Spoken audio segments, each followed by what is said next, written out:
ৰঙিয়া চহৰৰ বিশিষ্ট সমাজকৰ্মী প্ৰয়াত ধৰ্মকান্ত ডেকাৰ প্ৰথম মৃত্যুবাৰ্ষিকী উদযাপন। ৰঙিয়া চহৰৰ বয়োজ্যেষ্ঠ বিশিষ্ট সমাজকৰ্মী ধৰ্মকান্ত ডেকাৰ দেওবাৰে মৃত্যুবাৰ্ষিকী উদযাপন কৰা হয়। এই মৃত্যুবাৰ্ষিকীৰ লগত সংগতি ৰাখি সোঁৱৰণিৰ দলিচাত স্বৰ্গীয় ধৰ্মকান্ত ডেকা নামেৰে এখন স্মৰণিকা প্ৰকাশ কৰা হয়। প্ৰয়াত ধৰ্মকান্ত ডেকাই বৃহত্তৰ ৰঙিয়া তিনিআলি অঞ্চলৰ বিভিন্ন সামাজিক অনুষ্ঠান প্ৰতিষ্ঠানৰ লগত ওতপ্ৰোতভাৱে জড়িত হৈ আছিল।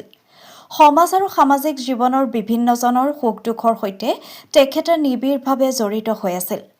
আজীৱন মানৱীয় গুণবোৰ অনুশীলন কৰা, আধ্যাত্মিক সত্তাক জীৱনৰ কোহে কোহে সঞ্চাৰিত কৰি ৰখা এজন সমাজ হৈতেশী আছিল ধৰ্মকান্ত ডেকা। দেওবাৰে প্ৰয়াত ধৰ্মকান্ত ডেকাৰ তিনিআলিস্থিত বাসগৃহত প্ৰথম মৃত্যুবাৰ্ষিকী অনুষ্ঠান অনুষ্ঠিত হয়। আজিৰ কাৰ্যসূচীটোৰ বিষয়ে অলপ ক'বচোন। নমস্কাৰ। ঐতিহ্যমণ্ডিত ৰঙিয়াৰ তিনিআলিৰ ধৰ্মকান্ত ডেকা এজন ব্যক্তিত্বশালী লোক আছিলে।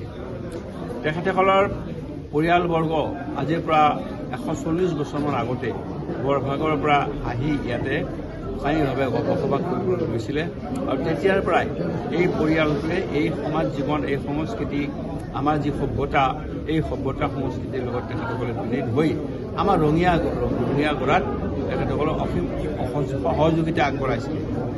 আৰু লগতে দেখা গৈছে যে তেখেত ব্যক্তিগতভাৱে এজন দৰাচলতে সম্পূৰ্ণ মানৱ আছিল। সকলো দিশৰ পৰাই তেখেত মানৱতাৰ ধৰ্ম তেখেতে পালন কৰিছিলে। তেখেত এজন নিৰামিষভোজী মানুহ আছিলে, অৰ্থাৎ প্ৰকৃতিক তেখেতে সন্মান কৰিছিলে। আৰু তেখেতৰ পৰম্পৰাৰ ভিত্তিতে আজি তেখেতৰ পৰিয়ালটোৱে আমাৰ এই অঞ্চলত এটা উজ্জ্বল নৈকট্য হিচাপে প্ৰতিষ্ঠিত হৈ আছে। এইকাৰণে আছে যে তেখেতৰ সৰু পুতেকজন আপোনাৰ সঞ্জীৱ ডেকা আমাৰ IIT লাইব্ৰেৰীৰ উচ্চ বিষয়া, মনোজ ডেকা এজন ৰঙিয়াৰ ৰেলৱে বিভাগৰ এজন ভাল মানে অভিজ্ঞ আৰু জ্ঞানপুষ্ট ঠিকাদাৰ।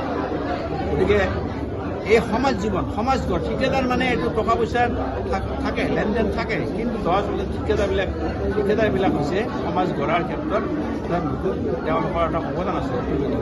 গতিকে মনোজ ডেকাই এই অৱদান আগবঢ়াই আছে আৰু এই যিটো আজি ধৰ্ম, যি শিক্ষা, এই শিক্ষাটো আমাৰ ধৰ্মকান্ত ডেকাৰ পৰা গ্ৰহণ কৰিছে। তেখেতৰ আজি মৃত্যুতিথি, গতিকে এই মৃত্যুতিথিত তেখেতসকলে লগ লাগি এখন তেখেতক চিৰযুগমীয়া কৰাৰ কাৰণে, তেখেতৰ বুৰঞ্জী চিৰযুগমীয়া কৰাৰ কাৰণে এখন স্মৃতিগ্ৰন্থ উলিয়াইছে। এই স্মৃতিগ্ৰন্থখন উন্মোচন কৰি মই আনন্দিত হ'লোঁ আৰু তেখেতৰ স্মৃতি সদায় চিৰযুগমীয়া হৈ থাকক, ইয়াকে কামনা কৰিলোঁ। ধন্যবাদ। এই অনুষ্ঠানতে সোঁৱৰণিৰ দলিচাত স্বৰ্গীয় ধৰ্মকান্ত ডেকা নামেৰে এখন স্মৰণিকা প্ৰকাশ কৰা হয়। উক্ত অনুষ্ঠানত বিশিষ্ট অতিথি হিচাপে অংশগ্ৰহণ কৰে সমাজকৰ্মী প্ৰবীণ কলিতা, সমাজকৰ্মী ডক্টৰ দিলীপ কুমাৰ বৈশ্য, মণ্টু লহকৰ, অশ্বিনী কুমাৰ বৈশ্য, ভূপেন কুমাৰ দাস, ডেইজী পাঠক দাস, মহেশ কাকতি, নৃপেন দাসকে ধৰি বহুকেইজন বিশিষ্ট ব্যক্তিয়ে অংশগ্ৰহণ কৰে। এই অনুষ্ঠানটোৰ মুখ্য পৰিচালনা কৰে স্বৰ্গীয় ধৰ্মকান্ত ডেকাৰ বৰপুত্ৰ মনোজ কুমাৰ ডেকা আৰু কনিষ্ঠ পুত্ৰ সঞ্জীৱ কুমাৰ ডেকাই। লগতে সহযোগিতা কৰে পৰিয়ালৰ সকলো সদস্যই। 2 শতাধিক পুৰুষ মহিলা উপস্থিত থকা এই অনুষ্ঠানত উপস্থিত থকা প্ৰতিজনকে একোখনকৈ স্মৰণিকা পুথি অৰ্পণ কৰে পৰিয়ালবৰ্গই। লগতে এই অনুষ্ঠানত উপস্থিত থকা প্ৰতিজনকে ধন্যবাদ আৰু কৃতজ্ঞতা জ্ঞাপন কৰে প্ৰয়াত ধৰ্মকান্ত ডেকাৰ পৰিয়ালে। ৰঙিয়াৰ পৰা প্ৰিন্স কাশ্যপৰ ৰিপৰ্ট, অপৰূপা টিভি।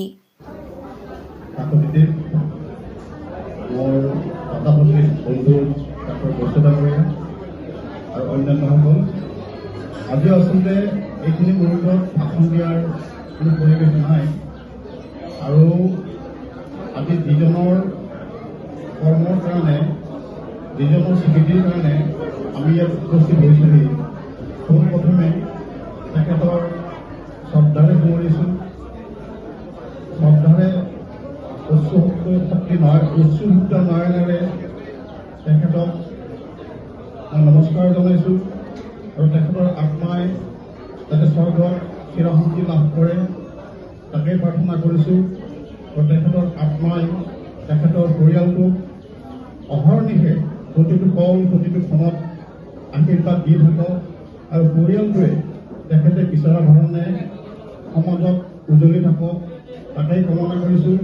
আৰু তেখেতৰ যিখন সমাজখন প্ৰিয় আছিল, সমাজখনকো সমাজৰ মানুহবোৰকো তেখেতে প্ৰতিটো পলত আশীৰ্বাদ দি থাকক, ভাল পথ দেখুৱাই থাকক স্বৰ্গৰ পৰা, তাকেই কামনা কৰিছোঁ।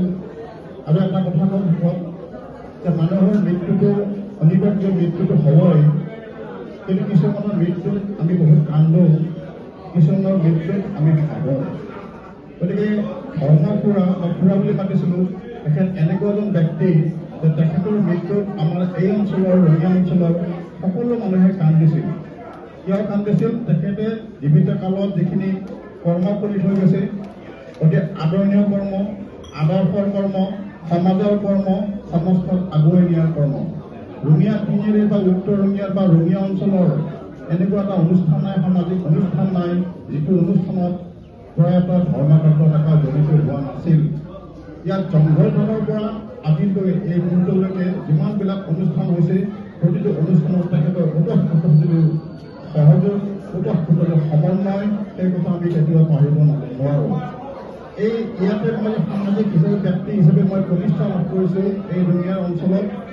তেখেত মোৰ সামাজিক গুৰু আছিল আৰু তেখেতে মোক এই সমাজত প্ৰতিষ্ঠা লাভ কৰাৰ কাৰণে যথেষ্ট বৰঙণি আগবঢ়াইছিল। সেইকাৰণে মই কেতিয়াও তেখেতক পাহৰিব নোৱাৰোঁ। তেখেতৰ আত্মাই চিৰশান্তি লাভ কৰক আৰু তেখেতৰ আশীৰ্বাদ পুষ্ট হৈ আমি সদায় আগুৱাই যাওঁ, অনুজসকল আগুৱাই যাওঁ আৰু গোটেই ৰঙিয়াখন তিনিআলিখন সৰ্বাংগ সুন্দৰ কৰাৰ ক্ষেত্ৰত তেখেতৰ আদৰ্শ আমাৰ কাৰণে পাঠ্যপুথিৰ সামৰণি মাৰিছোঁ। ধন্যবাদ।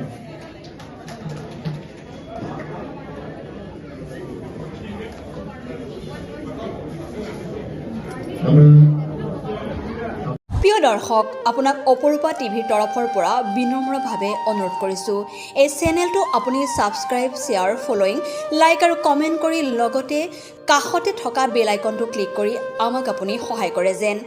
আপোনাৰ এই সহায় সহযোগিতাই অপৰূপা টিভি চেনেলটোক জীয়াই ৰখাত বিশেষভাৱে সহায় কৰিব। যদি আপুনি অপৰূপা টিভি চেনেলটোক ফেচবুক, ইউটিউব বা ইনষ্টাগ্ৰামত সদায় চাব বিচাৰে, তেন্তে আপুনি এতিয়াই চেনেলটো ফলোইং, ছাবস্ক্ৰাইব আৰু লাইক কৰি ওচৰতে থকা বেল আইকনটো বজাই দিয়ক আৰু অপৰূপা টিভিক সদায় উপভোগ কৰক। আপোনালোকৰ মৰম আৰু আশীৰ্বাদে অপৰূপা টিভিক আগুৱাই যোৱাত যথেষ্ট সহায় কৰিব। আমি সদায় প্ৰতিশ্ৰুতিবদ্ধ, ৰাইজৰ পক্ষত থাকি ৰাইজৰ হকে আৰু সমাজৰ উন্নতিৰ হকে কাম কৰি যাম। বিশেষ জানিব লগা থাকিলে প্ৰিন্স কাশ্যপ, পৰিচালন সঞ্চালক তথা মুখ্য সম্পাদক অপৰূপা টিভি, মোবাইল নাম্বাৰ 8135819868 নম্বৰত যোগাযোগ কৰিব পাৰিব। ধন্যবাদ।